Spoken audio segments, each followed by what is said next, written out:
pequeno apanhado aqui, um pequeno histórico de como foi, de como está sendo o nosso semestre, só para a gente alinhar algumas coisas, certo? Até nós começamos com isolamento social do dia 17 de março, né? Então, nós estamos praticamente completando, daqui a 3 dias, a gente completa 2 meses dessa nefasta fase da nossa história, né? E até o momento em que a gente estava com nossas aulas presenciais, a gente estava dentro do conteúdo do que era programado do plano de ensino, a gente encerrou os crimes contra a fé pública. É tanto que esse conteúdo, né, esse título, né, do crime contra a fé pública, que vai do artigo 289 até o 311-A, foi o título escolhido para a nossa AV2, certo? Mas por conta disso. A partir desse momento, depois dos crimes contra a fé pública, a gente passou teve uma semana ou 2, 3 aulas no máximo, em que a gente estava numa fase de adaptação e nós não tivemos aulas presenciais, mas as aulas foram mantidas no formato de podcast. Então, os podcasts das aulas são publicados ainda, né, conforme consta no link lá, aulas de vocês. E depois a gente uniformizou uma maneira de ministrar o conteúdo com esses encontros online e deu sequência, né, ao nosso conteúdo, de maneira que a gente não está atrasado em relação ao nosso plano de ensino. Então, nós estamos cumprindo, não posso garantir que rigorosamente o plano de ensino, mas se a gente tiver com atraso é de uma aula, 2 aulas no máximo, certo? Então, e nós vamos continuar dessa forma. A gente está na reta final, então os crimes contra a administração pública são divididos nos crimes contra a administração pública, os crimes praticados por funcionário público contra a administração pública em geral, dos crimes praticados por particulares contra a administração pública em geral, dos crimes praticados contra a administração pública estrangeira, dos crimes praticados contra a administração da justiça e, por fim, os crimes contra as finanças públicas. Então, a gente vai continuar mantendo o nosso cronograma conforme estabelecido no nosso plano de ensino, o mais fiel possível. Isso porque, na situação em que a gente se encontra, né, pessoal, eu acho muito importante que a gente tenha previsibilidade, pelo menos um mínimo, já que o momento é tão imprevisível, né? Então, a gente já vive com uma imprevisibilidade gigantesca, sem saber o que vai acontecer amanhã, mas a gente tendo, né, pelo menos o controle de algumas atividades que são do dia a dia da gente, como, por exemplo, aulas, dá uma segurança bem maior, certo? Então, é só para dar esse esclarecimento a vocês, para que a gente tenha alinhado e afinado e de forma transparente, como eu tenho sido com vocês sempre, e me colocar à disposição, né, para que, mesmo aqueles assuntos que, porventura, não tenham sido compreendidos de forma adequada, vocês possam me procurar para que a gente, de alguma forma, corrija eventuais problemas ou desacertos que tenham ocorrido durante esse transcurso desse semestre.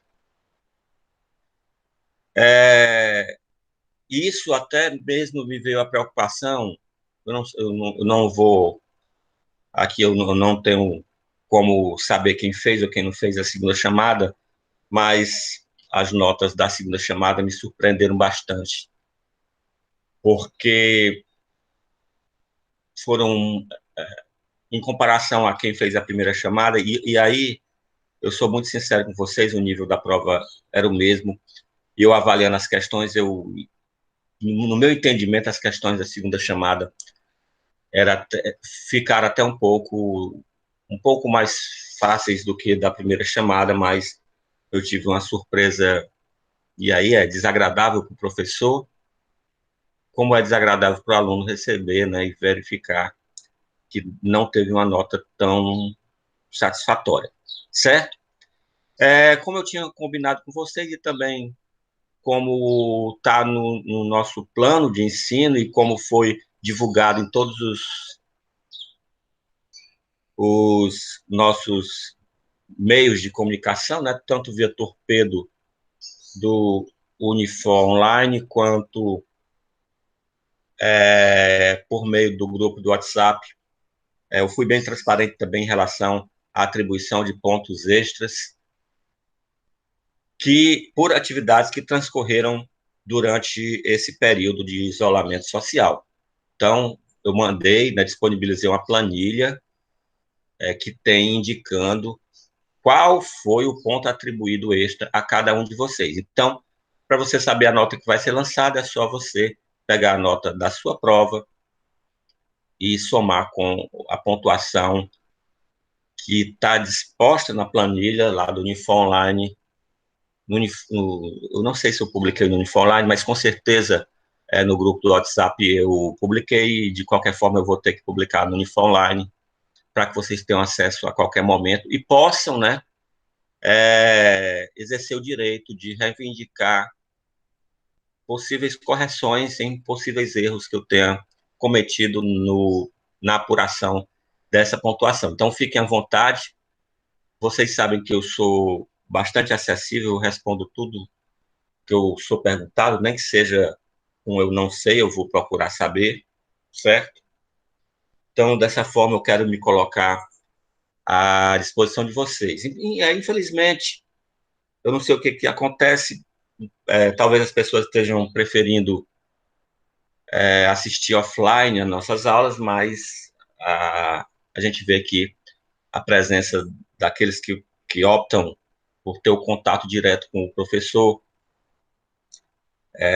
a assiduidade é bem baixa. Hoje a gente, até o momento aqui, né, com 10 minutos que a gente está conversando já, nós só temos 2 alunos, e isso é preocupante. Apesar de eu ter o controle de quem acessa offline, né, porque eu tenho relatórios do YouTube, mas aí eu fico preocupado quando eu vejo um resultado de uma avaliação de um conteúdo que foi dado presencial não tão satisfatório. Assim, eu desde o começo, né, fui indagado sobre a questão de manutenção de calendário com vocês, e eu me posicionei que eu ia manter o calendário, mas que era um direito de vocês reivindicarem que eu disponibilizasse também avaliação em um momento que consta no calendário institucional, né, no novo calendário de eventos institucional, né, que estabelecia lá, e aí eu fui cobrado por alguns alunos que a AV2 deveria ser realizada entre os dias 25 e 30.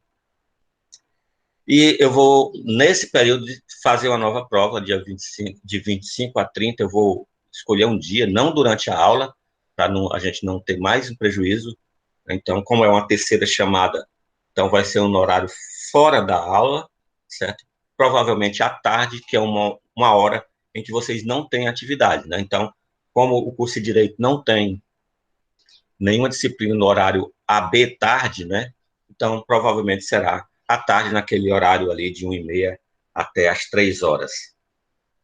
Era isso, eu queria começar essa conversa e eu gostaria, né, de conversar com todos os alunos, né? Espero que aqueles que escutem essa minha não é um desabafo, é um esclarecimento e uma forma de colocar vocês a par, né, e trazer vocês para ter um pouco de, digamos, de cumplicidade com a disciplina nesse momento. O momento é difícil para todo mundo, é difícil para vocês, é difícil para mim que tenho que passar a metade do dia conversando com uma tela de computador, muitas vezes não tendo feedback dos alunos, né? Mas eu continuo firme e forte e da mesma maneira de que eu me comuniquei com vocês no primeiro dia de aula, me colocando à disposição e estando totalmente. Sou uma pessoa muito transparente e acessível. Todos os meus alunos sabem disso. Então, fiquem à vontade para me questionarem, ou para indagarem, ou para discordarem, ou para, de qualquer forma, sugerir algo que possa melhorar ou facilitar na visão de vocês, que eu avaliarei e que, se for possível, né, obviamente, dentro dos critérios e dentro do que a instituição determina, a gente vai adotando e vai suprindo possíveis carências que, obviamente, né, eu não tenho a pretensão da perfeição e, obviamente, eu aceito e assimilo bastante, é, satisfatoriamente, né, as críticas que são feitas de forma a construir, né? Criticar por criticar, né? É só falar mal ou isso aí é diferente. A gente, aliás, eu tento ignorar, mas eu nem consigo, né? Porque isso me abala também profundamente. Ok? Desculpe eu ter tomado aí quase 15 minutos do dia de vocês com o desabafo, certo? Mas como eu disse, não é bem um desabafo, é apenas alinhando, né? Colocando vocês a par do que é pretendido na disciplina, ou seja, nós vamos seguir o plano de ensino e nós vamos concluir esse plano de ensino, certo? Como eu sempre faço, eu nunca, certo? Nunca. Eu comecei na Unifor em 2010, quando foi em 2013 eu me afastei um ano, de 2000, não, de 2012 a 2013 me afastei um ano, foi um período que eu estava concluindo o mestrado, voltei em 2013, então, de lá para cá, tirando esse um ano, são 9 anos. E eu nunca deixei de cumprir um plano de ensino, e não vai ser esse isolamento social que vai fazer com que eu deixe de cumprir. Eu vou cumprir, certo? E conto com vocês e, como eu disse, estou à disposição para tirar qualquer dúvida. Eu já falei até para os alunos, eu não sei se falei para vocês. Eu dou muito pouco, então eu estou online pelo menos até 1 hora da manhã, todos os dias.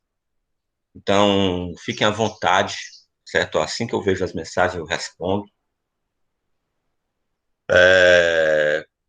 Às vezes demora um pouco mais no Unifo Online, porque é diferente, né? Tem um certo. Eu preciso entrar na plataforma para ver as mensagens, certo? É diferente, por exemplo, do WhatsApp. Ok? Tranquilo? Vamos para frente. Então, vamos continuar aqui a nossa disciplina. A gente encerrou a nosso último encontro, que teve discussão sobre crimes contra a administração pública. A gente está falando ainda de crimes praticados por funcionário público contra a administração em geral, e eu vou voltar um pouquinho só para a gente contextualizar. Então, a gente, salvo engano, no nosso último encontro, a gente encerrou falando de prevaricação, que é o artigo 319. Então, prevaricação seria retardar ou deixar de praticar indevidamente ato de ofício ou praticá-lo contra a disposição expressa de lei para satisfazer interesse ou sentimento pessoal. Gente, qual é a chave, certo, para que você identifique um crime de prevaricação? Satisfazer o interesse ou sentimento pessoal. Esse é o especial fim de agir quando um funcionário público retarda, ou seja, pratica de forma mais lenta, né? Ou não pratica. E aí vem um elemento normativo, que é esse indevidamente. O ato de ofício ou pratica contra a disposição expressa em lei, ou seja, pratica de forma diversa que a lei determina. Só lembrando a vocês, não sei se os alunos de Penal 3, aqueles que seguem o semestre, estão fazendo Direito Administrativo 1 também. Então, o princípio da legalidade para o funcionário público, ele se apresenta diverso do princípio da legalidade daqueles que são sujeitos, cidadãos normais, né? Então, para nós, né, que o cidadão normal não quer dizer que o funcionário público é uma pessoa anormal, não, né? Que não tenha o cargo público. O princípio da legalidade seria que a gente pode fazer tudo aquilo que a lei não proíbe. Já o funcionário público, certo? É, nos seus atos de ofício, é diferente. Ele só pode fazer o que a lei determina. Então, há uma diferença aí gritante. Então, também seria a prática desse ato contra a disposição expressa em lei, ou seja, ferindo esse princípio da legalidade. Princípio esse que a gente já viu desde o começo, aqui, que está analisando os crimes contra a administração pública, que no primeiro capítulo, crimes praticados por funcionários públicos contra a administração em geral, certo? De forma geral, essas condutas ferem os 5 princípios constitucionais expressos da administração pública, que constam no artigo 37 da Constituição, que é a legalidade, a impessoalidade, a moralidade, a publicidade e a eficiência.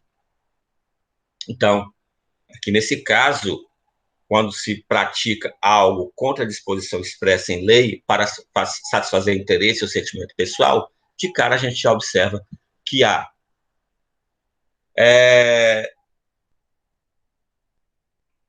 a afetação do princípio da legalidade e da impessoalidade, né? Então, vou dar exemplos recentes. Se alguém tem, né, o poder de demitir ou exonerar um funcionário público e o faz por uma questão pessoal, ele está prevaricando, certo? Cuidado para que vocês não confundam, certo? A prevaricação com a corrupção passiva privilegiada. Então, quando o artigo 317 fala em corrupção passiva privilegiada, ele fala em atendendo a pedido, não fala em sentimento ou interesse. E esse sentimento pessoal, não importa se ele é um sentimento bom ou se ele é um sentimento ruim, se a pessoa age por amor ou se age por ódio. Não pode haver a influência do sentimento no ato de ofício de um funcionário público, certo? É disso que trata o crime de prevaricação. Vamos para frente aqui. Então, quanto aos principais elementos do tipo, a gente não vê nada de diferente em relação aos crimes anteriores, a não ser o que consta no tipo objetivo, certo? Então, nós vamos ter aí o bem jurídico protegido mesmo, né, que seria esse normal funcionamento da administração pública. E o sujeito ativo é funcionário público, lembrando que, por força do artigo 30 do Código Penal, né, da parte geral, essa característica, funcionário público, por ser pessoal e ser elementar do tipo, no eventual concurso de agentes, ela vai ser transmitida para o particular. E em relação ao tipo objetivo, como eu disse, que é o que vai diferenciar mais, a gente vai ter três verbos, né? Retardar, deixar de praticar e praticá-lo contra disposição expressa, observando que alguns verbos, certo? Como, por exemplo, deixar, né? Deixar de fazer, aponta para uma omissão própria. Logo, nessa figura, não há possibilidade de tentativa. E observar aí a questão do indevidamente, que é elementar do tipo, esse elemento chamado elemento normativo.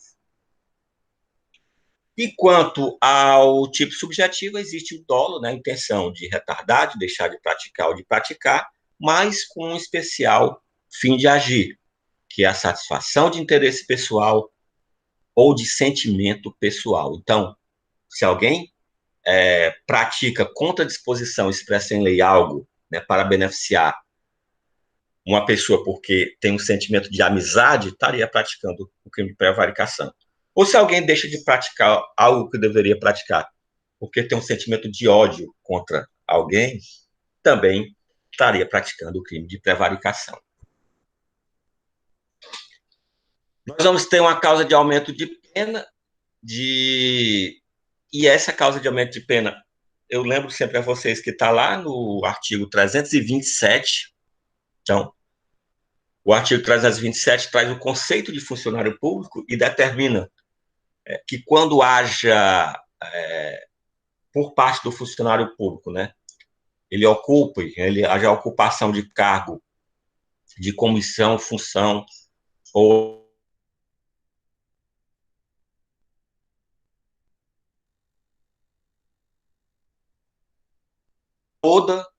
todo o capítulo dos crimes praticados por funcionários públicos contra a administração em geral. Observar também que nós podemos ter o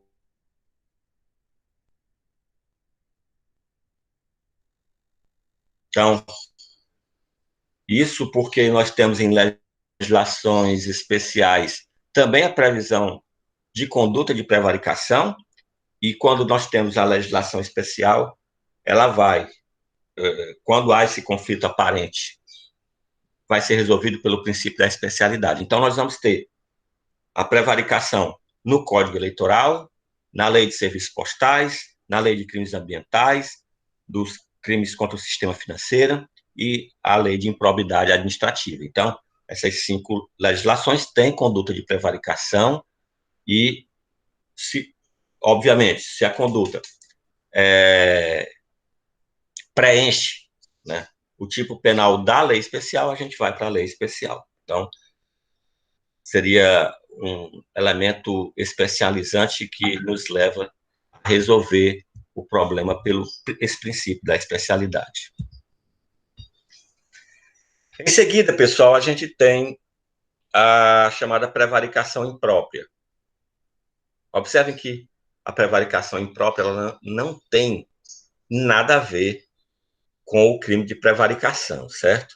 Uma prevaricação imprópria, ela, como sujeito ativo, um sujeito bem específico. Então, o caput do artigo 319-A traz o seguinte: deixar o diretor de penitenciária e ou agente público de cumprir seu dever de vedar ao preso o acesso ao aparelho telefônico, de rádio ou similar que permita a comunicação com outros presos ou com o ambiente externo. Ou seja, aqui nós temos um crime omissivo próprio, né? Logo não vai caber tentativa, que só pode ser praticado pelo diretor de penitenciária ou agente público, como, por exemplo, né, o agente penitenciário que deixa de cumprir o dever, né, de impedir que o preso tenha acesso ao aparelho telefônico, como, por exemplo, em revistas pessoais. Uma observação que é muito importante, pessoal, é a conduta de quem está fiscalizando a entrada de pessoas no presídio, da pessoa que entra em um estabelecimento prisional e do preso em relação ao aparelho telefônico ou de comunicação. Então, o funcionário público que deixa, né, de cumprir o dever de vedar o acesso ao preso a esse aparelho de comunicação, o rádio, pratica o crime de prevaricação imprópria. A pessoa que é flagrada tentando entrar em um presídio com um aparelho de comunicação, um aparelho celular, para entregar um preso, pratica um crime contra a administração da justiça. Está tipificado no artigo 349-A do Código Penal. Então, o particular que tenta entrar, artigo 349-A, o funcionário público que deixa, né, de cumprir o seu dever aí de proibir a entrada, pratica o 319-A, que é a prevaricação imprópria. E o preso? O preso que é flagrado usando um aparelho de celular. O preso não pratica crime nenhum. A conduta do preso, ela é uma falta administrativa.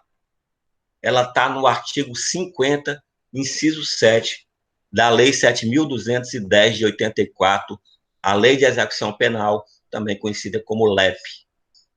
Então, repetindo, o funcionário público que tem o dever de vedar o acesso ao aparelho telefônico, 319-A. O particular que tenta entrar no estabelecimento prisional com o aparelho telefônico, 349-A, crime contra a administração da justiça. E o preso que é flagrado com o aparelho telefônico não pratica crime, pratica falta grave, certo? Prevista no artigo 50 da LEP. Isso quer dizer que para o preso, pessoal, não vai ter um aumento, ele não vai ser punido com pena, ele vai ser punido administrativamente, aí tem vários reflexos no cumprimento de sua pena. Então, ele vai ser sancionado administrativamente e isso vai ter reflexo em direitos que, porventura, ele possa ter adquirido já, como, por exemplo, a questão da remissão. Quando o preso pratica uma falta grave, o juiz pode cassar até um terço dos dias remidos, né? E isso é empecilho também para, por exemplo, aquelas chamadas saidinhas, né? Autorização de saída. Então, isso vai ter reflexo administrativamente no cumprimento da pena, mas o preso não pratica crime. Isso fique claro.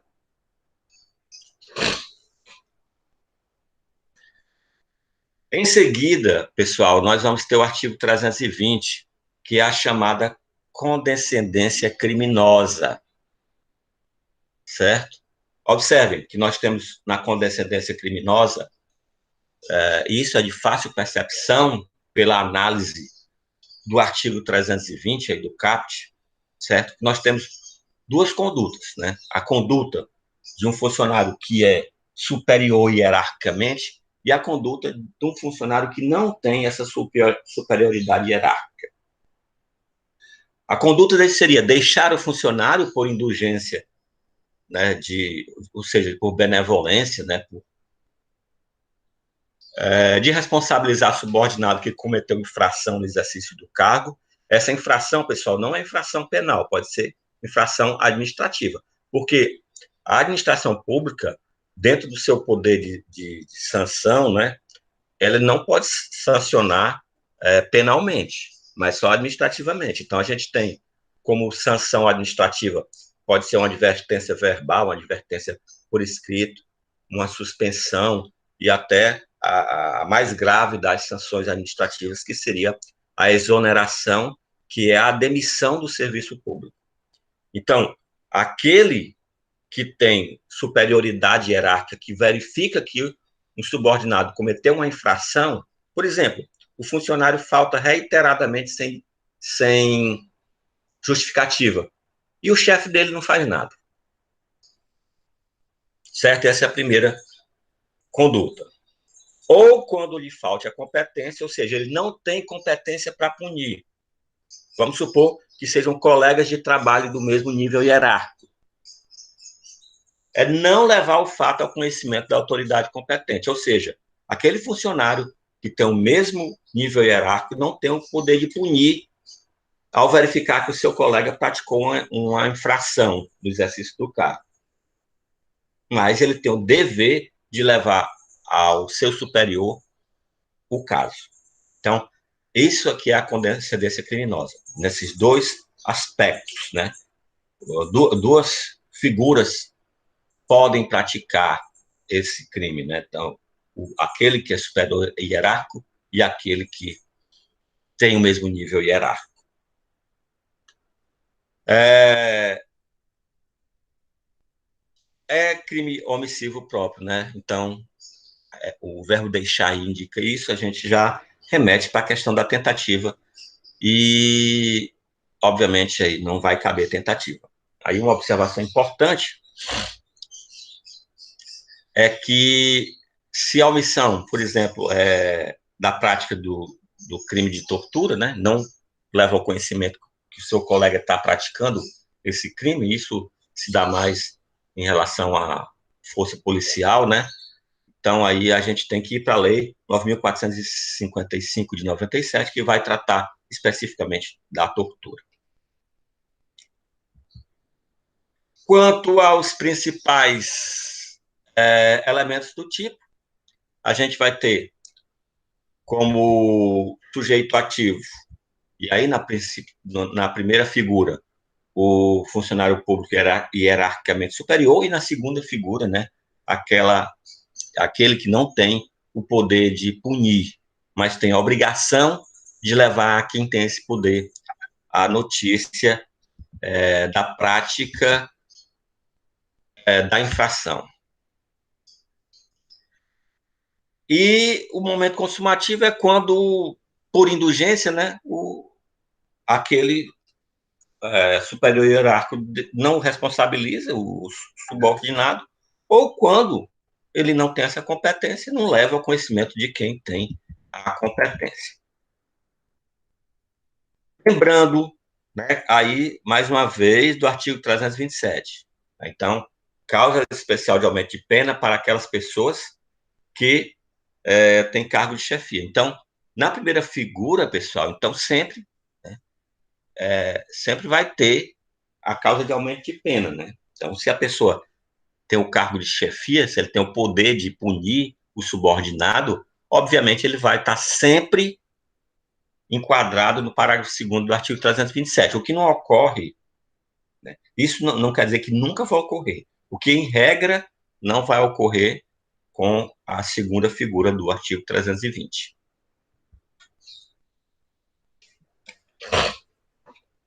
Em seguida, a gente tem a advocacia administrativa. Né? Esse crime aqui, ele ganhou nas últimas semanas, né, destaque na imprensa. Né? Não sei se vocês estão acompanhando, e, mas se não estão acompanhando, eu mandei para vocês a íntegra de um pedido do PGR ao STF para investigar, né, para a investigação do presidente da República, e um dos crimes alegados seria que ele teria praticado a advocacia administrativa. Primeira observação: a advocacia administrativa não tem nada a ver com a figura do advogado, pessoal. Certo? A advocacia aí é no sentido do patrocínio, né? Então, seria patrocinar, direto ou indiretamente, interesse privado perante a administração pública, valendo-se da qualidade de funcionário. Então, se alguém, por exemplo, no caso lá que narra o pedido de investigação, né? O presidente da República passa a patrocinar, né, diretamente com o ministro da Justiça, ou seja, deixa as suas atribuições, que não é de suas atribuições, ficar defendendo o interesse de sua própria família, né? Então, ficar forçando que o diretor ou superintendente de Polícia Federal de determinado estado seja substituído para preservar a sua família. Então, patrocina diretamente o interesse dele, privado, perante a administração pública, né, porque foi perante o ex-ministro da Justiça, valendo-se da sua qualidade de funcionário, que presidente da República é funcionário público, ministro é funcionário público, deputado é funcionário público, senador é funcionário público, vereador é funcionário público. Eu acho que o que falta é muita gente entender isso e deixar de tratar a pessoa como se ela tivesse adquirido o direito, né, a propriedade do cargo, o que não é verdade. Ela deve cumprir a obrigação como funcionário público. Então, deem uma lida lá no pedido de investigação, certo? E aí, vocês, de certa forma, foram... É muito difícil eu dizer isso, né? Dizer, de certa forma, foram privilegiados. Ninguém é privilegiado por estar vivendo a situação que a gente vive hoje, né? Uma crise sanitária junto com a crise política, mas, de certa forma, é um campo bem fértil para a gente explorar esse capítulo que a gente está estudando no momento, porque às vezes eu tinha até dificuldade de encontrar exemplos, né? E agora os exemplos estão aflorando a toda hora na nossa frente.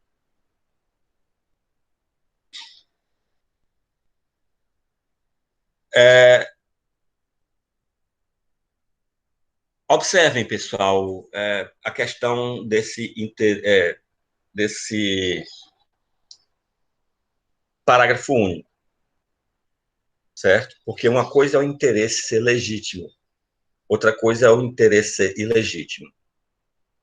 Então, esse patrocínio pode ser de algo que interesse à administração pública, mas mesmo assim é crime. Porque se eu estou patrocinando interesse privado, mesmo que seja de interesse da administração pública, eu estou violando um princípio da administração pública do artigo 37, que é a impessoalidade. Então, eu devo tratar, como administrador público, todos como iguais, certo? Devo ter essa questão da impessoalidade. Mas se o interesse é ilegítimo, ou seja, nem interessa para a administração pública, como é o caso que eu agora há pouco citei, né, do pedido de investigação, aí nós vamos ter uma qualificadora. Né? Então, a qualificadora, né, a pena do CAPT é de atenção de 1 a 3 anos, e elas passam de 3 meses, de 1 a 3 meses, aliás, ele passa de 3 meses a 1 ano. Vocês podem observar que, fora os crimes de peculato, corrupção ativa e concussão, as penas para esses crimes são irrisórias, né? Então, é como se o legislador, né, legislasse em causa própria aí. Quanto aos principais elementos do tipo, nós vamos ter aí o sujeito ativo, funcionário público, e o Estado como sujeito passivo, obviamente, por ser o titular do bem jurídico que é a administração pública, né? A finalidade da administração pública. É, é crime formal, pessoal. A consumação vai se dar com qualquer ato, né, que exteriorize o patrocínio. Não é necessário a prática do fato, certo? Então, observar isso. Observar também que, em relação à administração fazendária, nós temos lei própria, né? Então, temos uma lei que trata dos crimes contra a ordem tributária, que é a Lei 8.137/90, e se tratar de contrato e licitação, temos a Lei 8.666 de 93, né, especificamente o artigo 91. Então, a advocacia administrativa vai ocorrer nessas duas situações. Pessoal, é muito comum na questão de licitação e contratos, certo? Vamos supor que a administração pública tenha interesse em adquirir algum bem. E aí, o funcionário público que que atua na comissão de licitação e contratos, passe a advogar, a patrocinar no interesse de um fornecedor, certo? Nesse caso, a gente teria advocacia administrativa, mas não a do 321 do Código Penal, pois a gente já repetiu por diversas vezes que em um eventual conflito de normas, quando a gente tem uma norma especial, a gente aplica a norma especial, né? A resolução desse conflito aparente de normas vai se dar por meio do princípio da especialidade. Pessoal, eu vou dar uma parada por hoje aqui, a gente continua na próxima aula com abandono de função, certo? Vou abrir aqui o momento para que vocês tirem possíveis dúvidas e, se não tiverem dúvidas, pode ser qualquer dúvida, pessoal, dúvidas sobre a matéria, dúvidas sobre a disciplina em geral, dúvidas sobre provas, sobre o semestre, sobre qualquer coisa, se eu souber responder, eu respondo, né? Vamos lá, Nayane, tá tudo bem? Tudo tranquilo? Eu vou desligar aqui a gravação para ficarem mais à vontade.